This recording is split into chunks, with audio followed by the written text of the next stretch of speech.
Hi, I'm Neil Beck. I was a doctor in Perth, Western Australia for 53 years and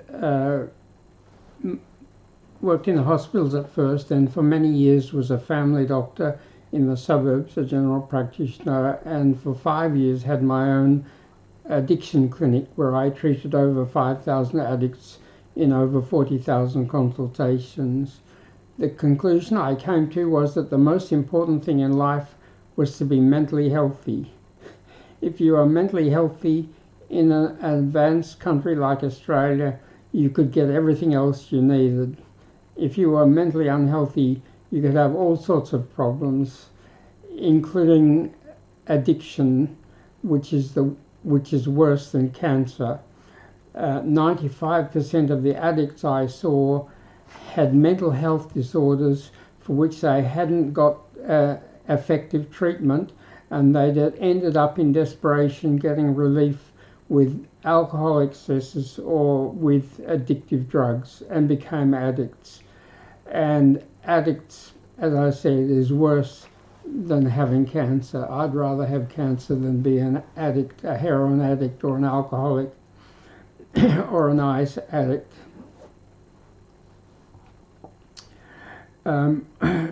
So why was it that so many people with mental health disorders couldn't get the treatment, the medical treatment that they needed, and ended up taking street treatment, which was addictive and becoming addicts?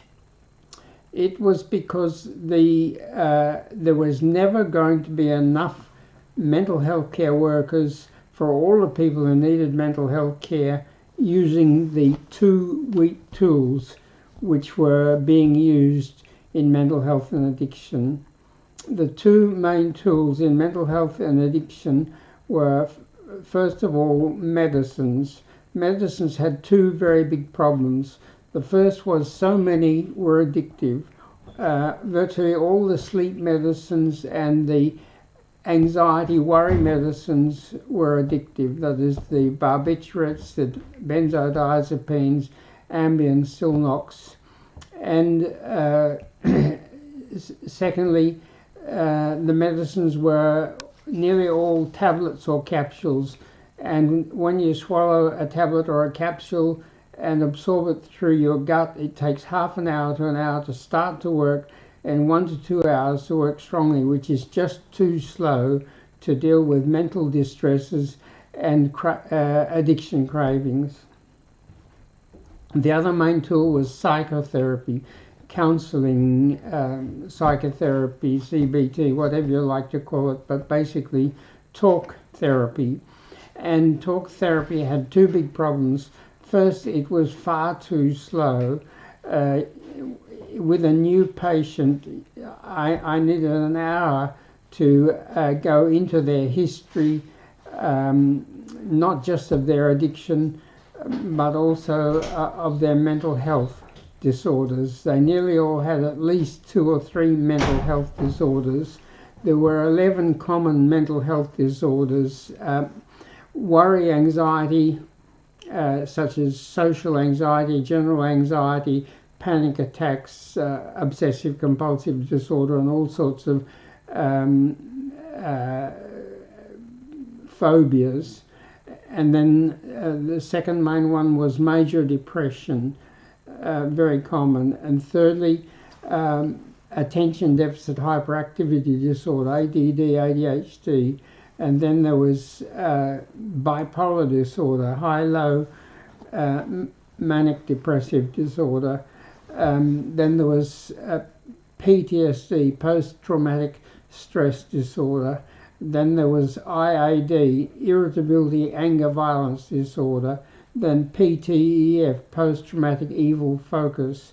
Then there was schizophrenia, and there was autism.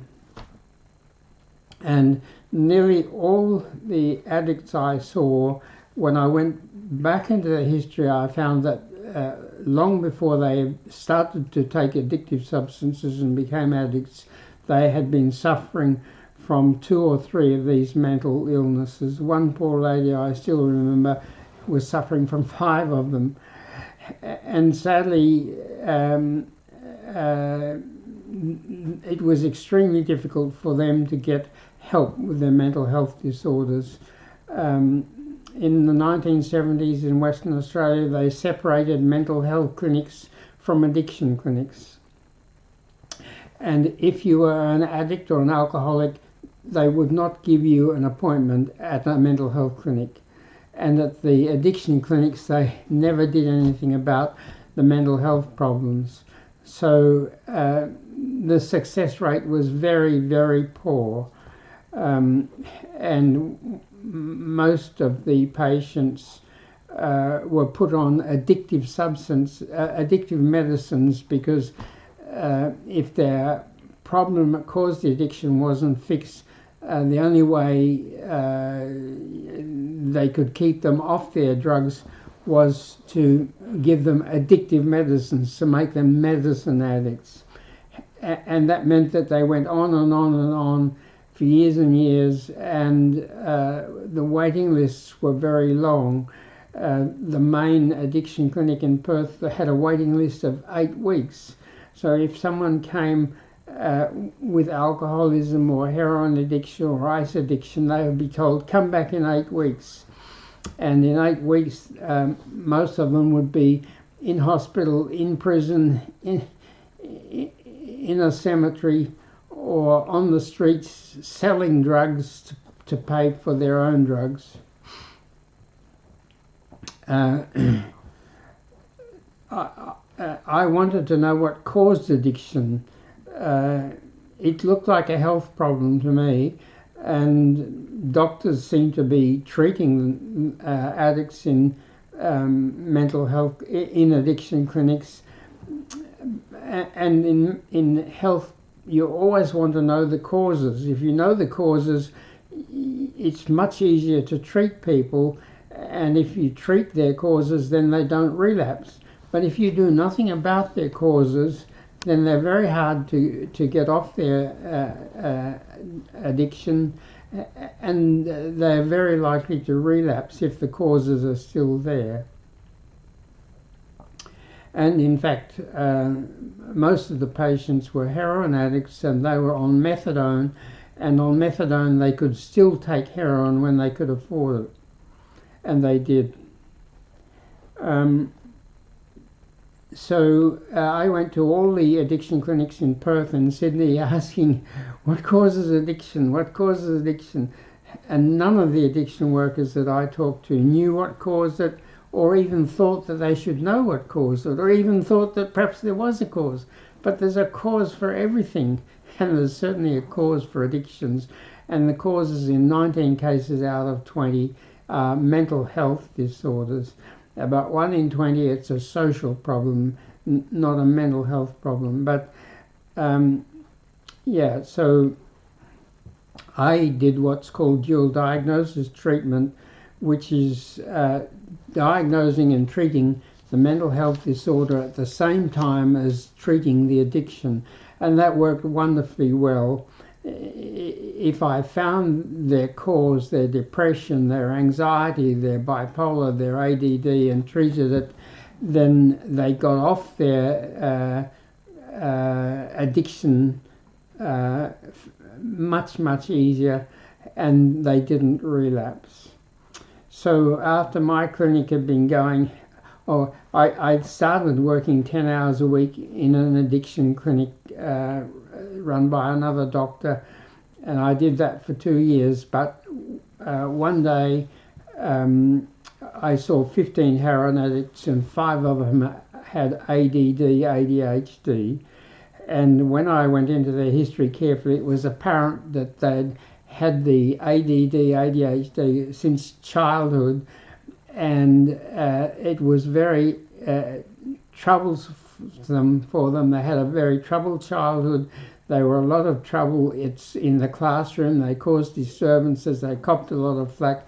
They tended to leave school early with a poor education and get a poor labouring type job, or be unemployed, and end up in desperation because of the distresses either with alcohol excesses or with heroin or cannabis or other drugs.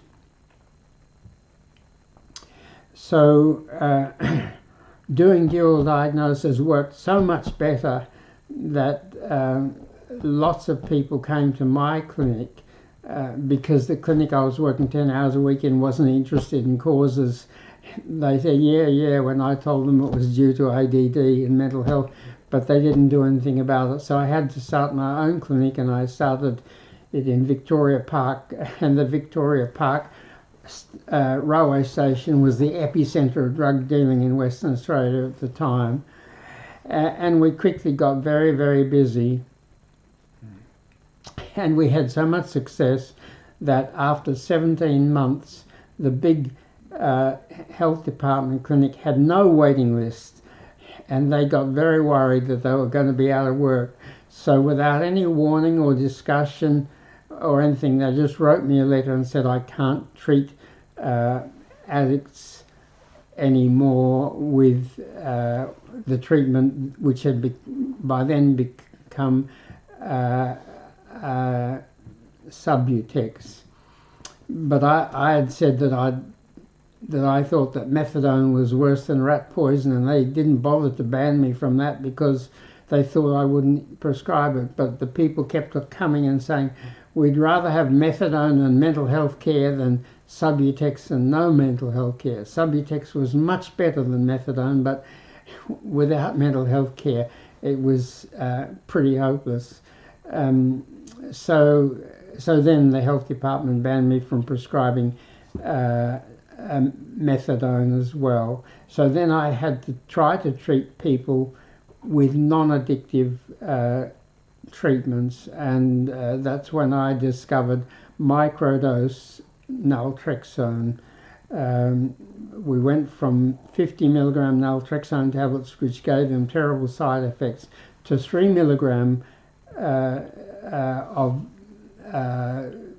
naltrexone, which didn't give them side effects once they were clean, but they had to stop taking heroin for 3 days before they could start to take the 3 milligrams of naltrexone, and very few could stop heroin for 3 days. And then I tried from 1/8 to 1.5 milligrams of naltrexone and found that 3/4 of a milligram of naltrexone didn't cause side effects.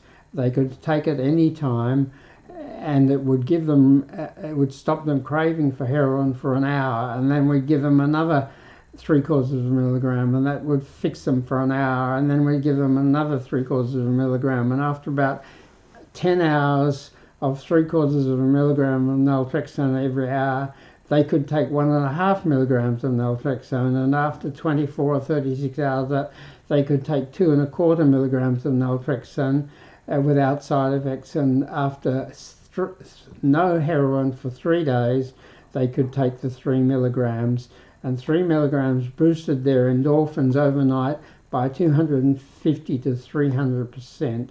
Endorphins are over 20 chemicals which we produce in our brain and glands, which are called endorphins because that stands for endogenous morphines. They're morphine kind of chemicals that stop, that cut pain and distress, and make people feel much better. So if after 3 days of microdose naltrexone, increasing gradually to 3 milligrams, they could continue on 3 milligrams of naltrexone in the evening and wake up the next morning full of endorphins, 250 to 300% increase in endorphins, which made them feel much better, and then they didn't relapse. Some of them relapsed, but most of them didn't. So what was the solution?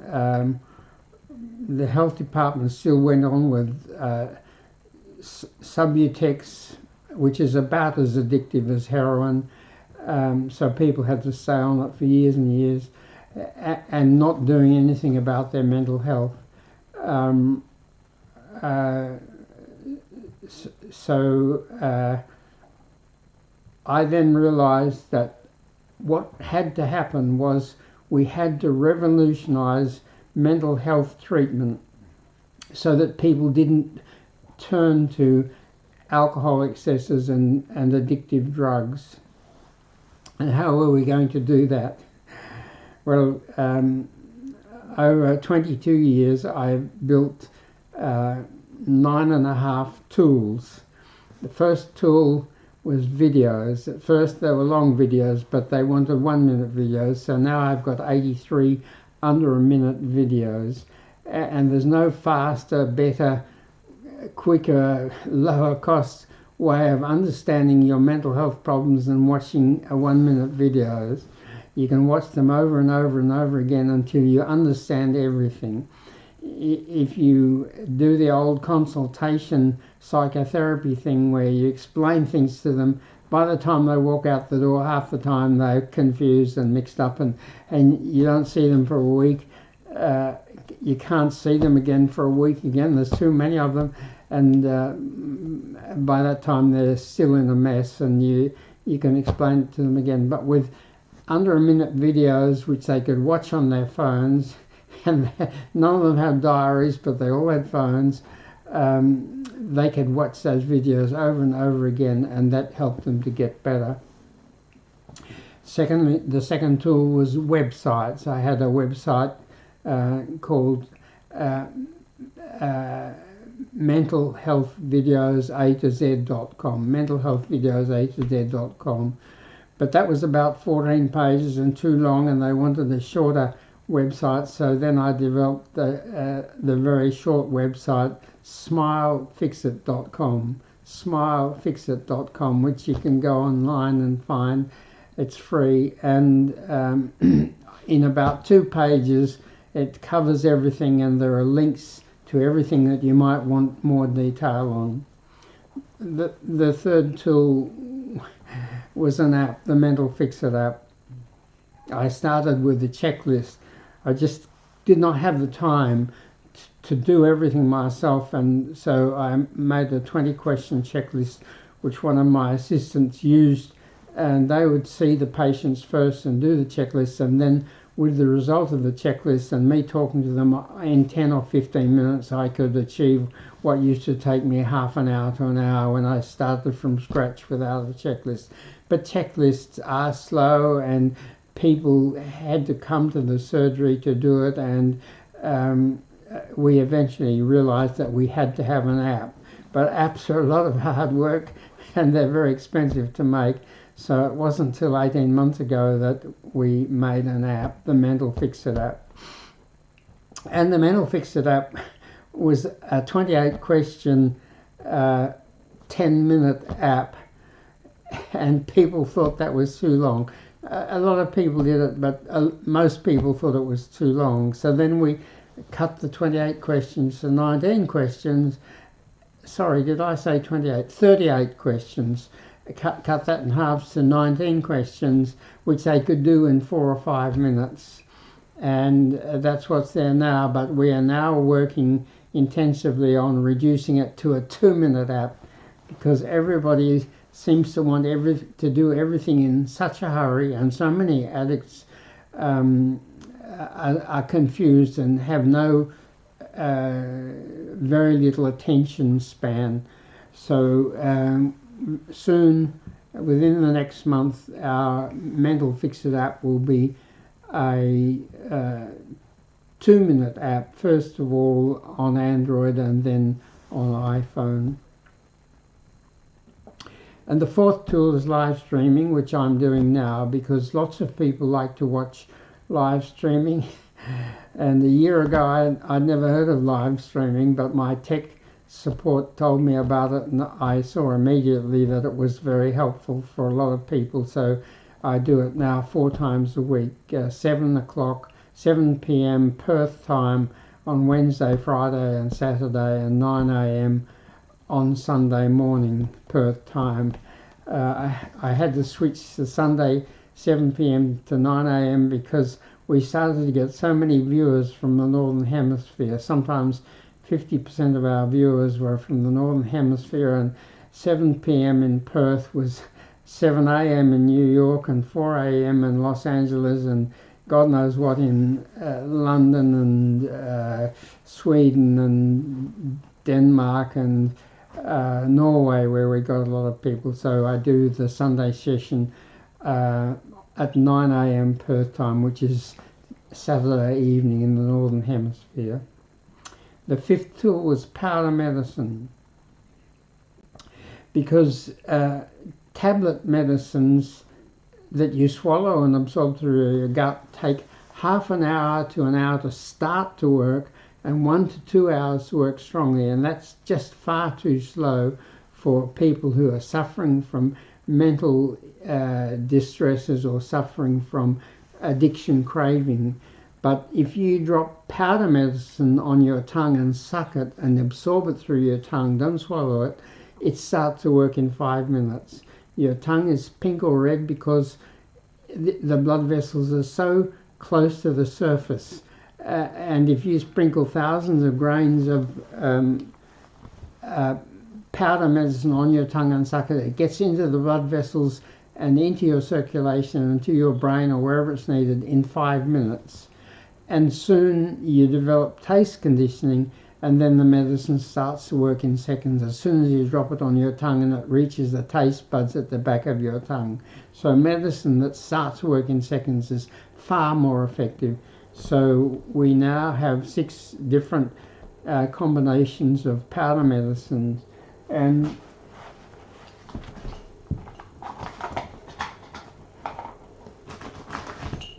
my 6th tool,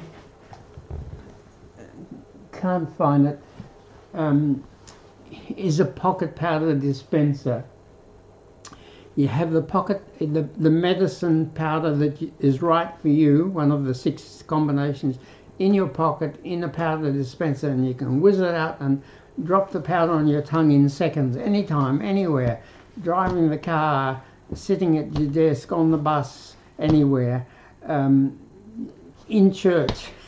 You can whiz it out and drop the powder on your tongue. You don't need a drink to wash it down, because you don't want to wash it down. You want to absorb it through your tongue. So tool number 5 is powder medicine, and tool number 6 was pocket powder dispensers. Tool number 7 is a heartbeat meditation aid. Meditation is so helpful, so valuable for people with mental health disorders. You focus on your breathing or you focus on your word, and that helps you to forget all your problems, and you have a little rest. 5, 10, 20, 30 minutes break from all your troubles, and you get calmer and happier, and your brain epigenetics works better, so everything's better. But the problem is that the people who are most agitated and most need to meditate often can't learn to meditate because they can't stay focused on the word or their breathing, because they're so distracted by their worries and stresses. But your heartbeat is a very loud, a much stronger, much more attention-grabbing thing to focus on than what your breathing or word is. So I just got stethoscopes cut short, and that's the listening part. You just pop that on your upper left chest over your heart, and you listen to your loud, strong, interesting heartbeats, and that's a much better distraction to help you forget your troubles and have a rest. If you want a heartbeat meditation aid, we can send you one anywhere in the world for $25 plus postage. The 8th tool was a second kind of powdered medicine dispenser, not powder dispenser, not medicine. It dispenses fruit powder. The powder medicine dispenser only dispenses a 0.2 ml, very small amount of powder medicine, because that's what's best for medicine. But taste is one of the great human life factors. We put things in our mouth from the day we're born to the day we die, and we love things that taste good.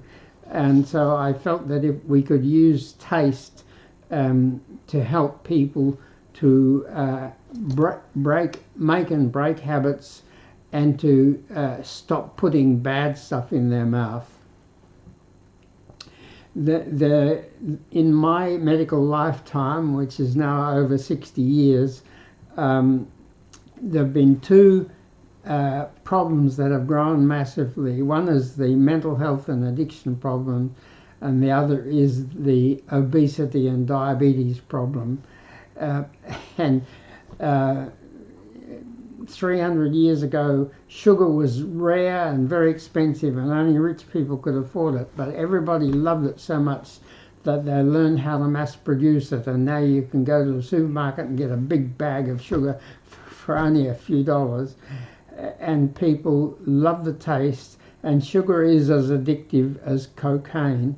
So the food and drink manufacturers put as much sugar as possible in everything, because it doesn't cost them much to put in. It's easy to work with, it's easier to transport, easy to store, low cost, and people love the taste and they get addicted to it.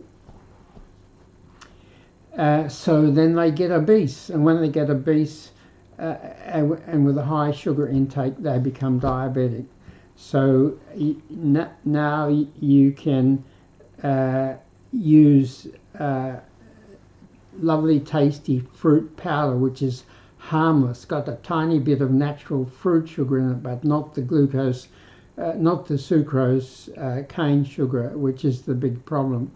And you can carry it in your pocket, and wherever you are, if you feel like having a smoke or drinking some alcohol, which you don't want to do, or drinking a soft drink that's full of sugar, or having a cake or biscuits or lollies or chocolate that are full of sugar, instead of that you whiz this out and have a lovely taste of fruit powder. And you can do that as often as you want, because it's so convenient. It's in your pocket, and each shot is only a few cents. You buy some chocolate, and today it costs you $5, but fruit powder is becoming more and more popular throughout the world, and you can easily buy it in supermarkets or online from companies that manufacture fruit powders. My favourite's vanilla and chocolate powder, which I buy from Coles supermarkets. Not all Coles supermarkets stock it. I don't know why that is, but anyway, I know which one I can get it from, and I go there and I get it. I don't do it because I smoke, because I don't smoke, and I don't drink excess alcohol or take anything that, and don't never eat have any dairy or sugar or anything, because I've got narrow heart arteries, and I suffer from angina. Just started about 6 months ago, but anytime I can just have a lovely taste and avoid putting stuff in my mouth that would jeopardize my health. And we can send you these.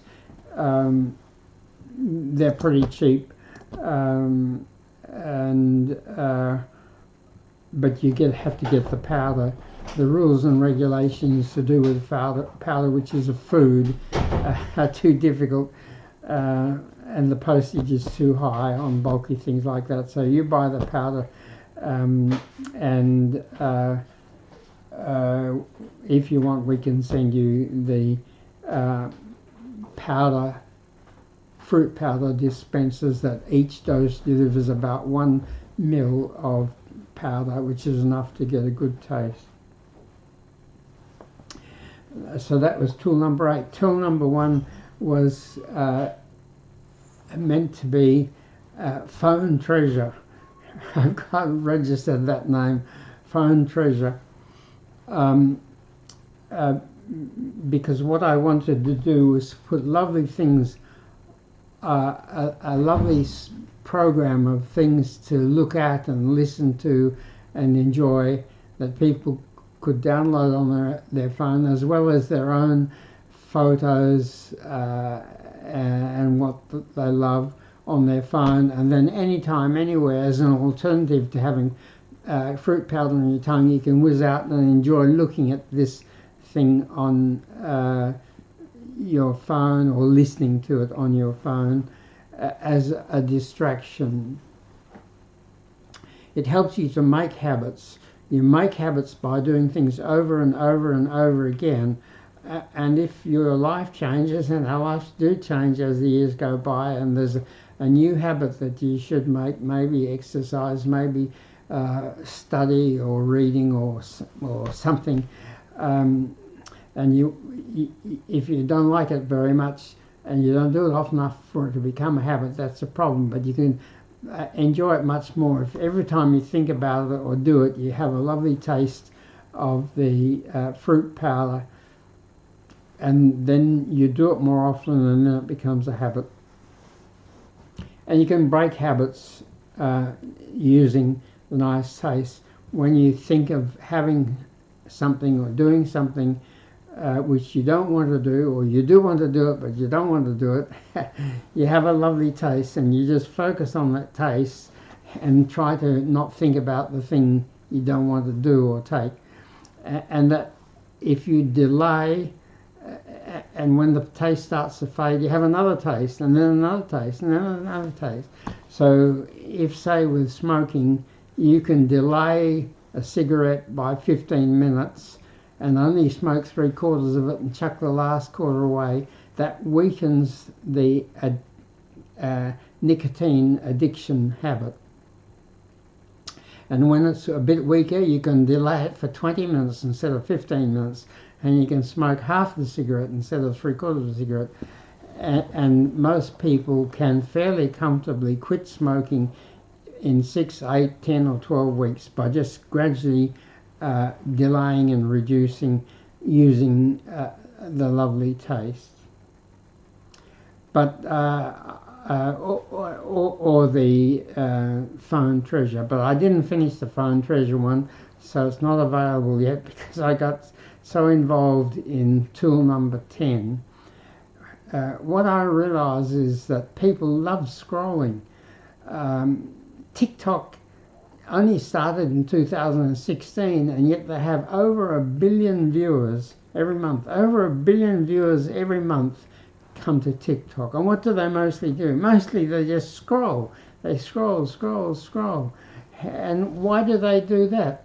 Well, I did a ChatGPT search, and ChatGPT said, first of all, it makes them feel happier.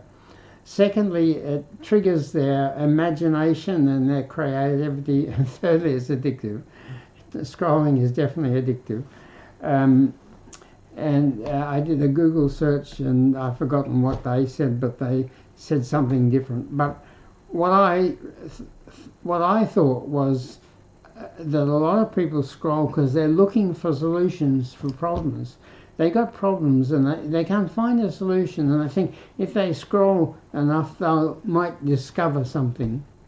So what I thought was, I'm going to put all of the mental health problems and the mental health solutions in a scroll, so they can race through all those problems and all those solutions, and only maybe 10, there's about 90 of them, only probably about 10 will apply to them.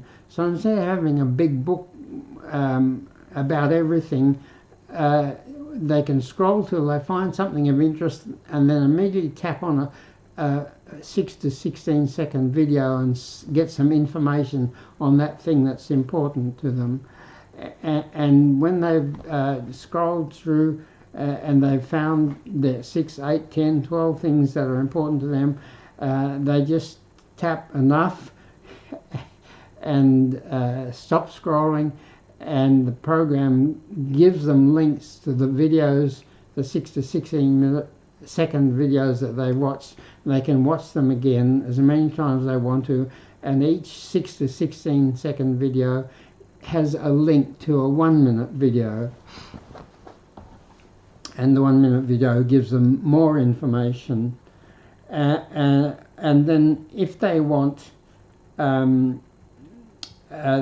can do the Mental Fix-It app, and the Mental Fix-It app gives them the 6 videos that will help their particular problems most. Because nobody only has one problem. If you've got one problem, you've usually got 3, 4 or 5 problems. Some people have 6 or 8 problems. Some, usually 1 or 2 are very big and some are quite small.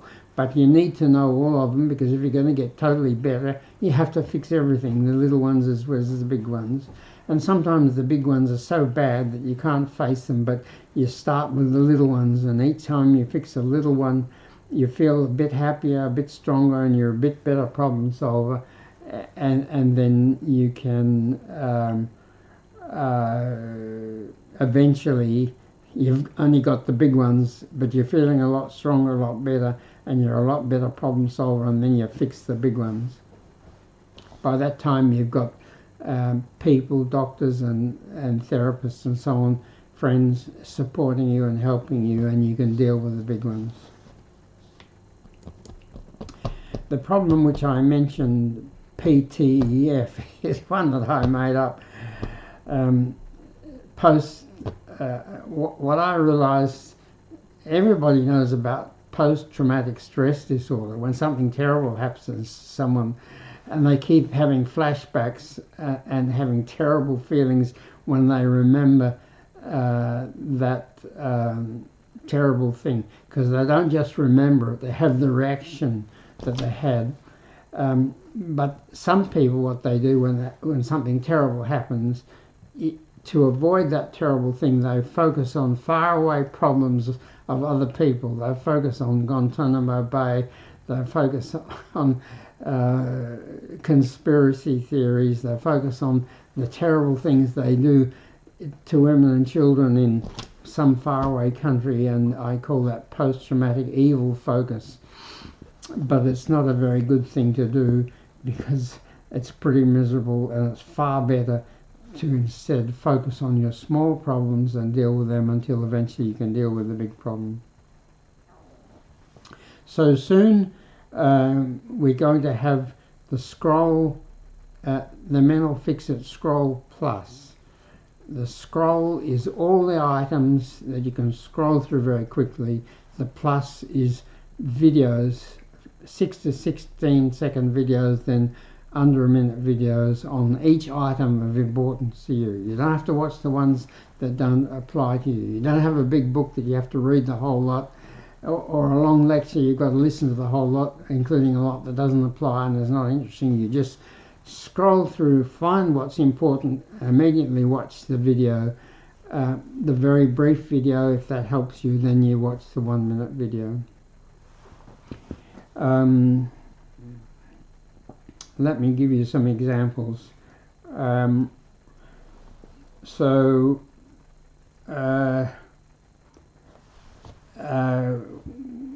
With regard to the mental health suffering that drives people, that causes people to suffer, what affects most people most is bad feelings.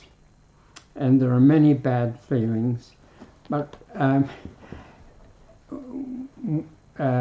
so the item is our brain, glands and gut produce 25 feel-good happy chemicals that make us happy and healthy, but sometimes we don't produce enough feel-good chemicals.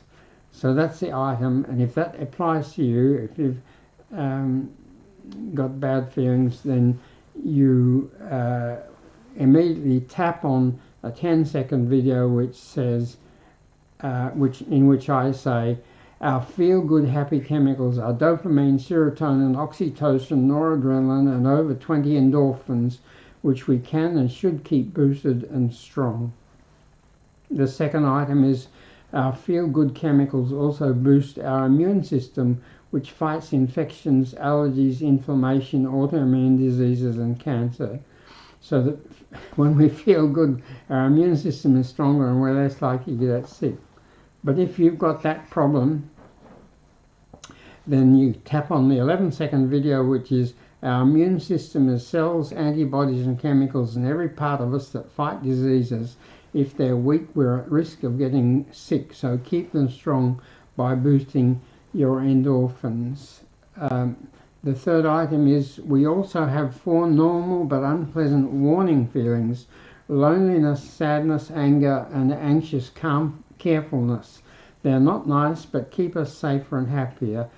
And if you've got warning feelings, you just tap the 8-second video where it says, without warning feelings, we have many unmet needs and unfixed problems. So always check and respond to any warning feelings. If you're lonely, that means you haven't got enough relationships and friends.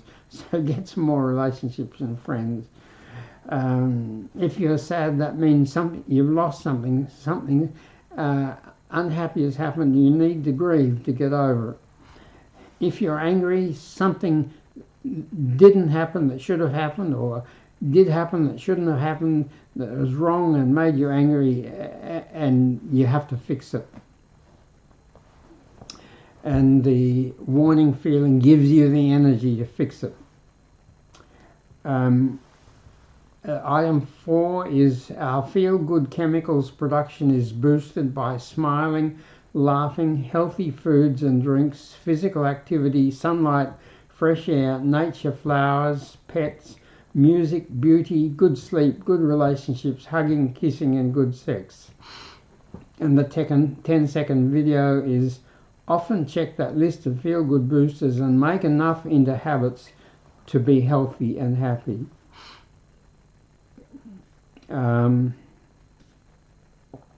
The next group of 10 items is to be happy and healthy, grow your mental health.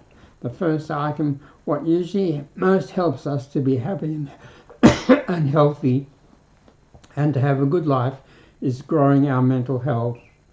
The 14-second video is, in developed countries there's plenty of most things except mental health, and if you're mentally healthy you can get everything else you need. But mentally unhealthy people at times get hungry, cold and homeless. The